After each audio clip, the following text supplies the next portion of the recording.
नमस्कार दर्शक बंधु पाणीपाग नहीं आसला बड़ अपडेट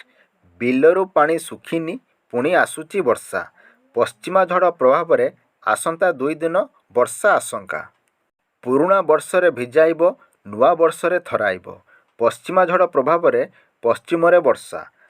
अदिनिया लगाण वर्षा परे एबे पागरे आसीची परिवर्तन किंतु एभली पाग बेसी समय पाई रहिबनी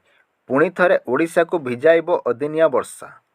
पश्चिमा झड़ प्रभाव में राज्य रे विभिन्न जिले में वर्षा आकलन करिछि आंचलिक पाणीपाग विभाग आसंता 2 दिन रही वर्षा संभावना 28 तारिख में बरगढ़ बलांगीर नुआपड़ा झारसुगुड़ा संबलपुर सोनपुर जिले में वर्षा 29 रे झारसुगुड़ा सुंदरगढ़ केउंझर कंधमाल कलाहांडी रे वर्षा 16 मध्यम धरणर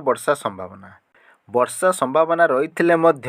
एही समय रे राति तापमात्रा विशेष परिवर्तन देखा मिलबनी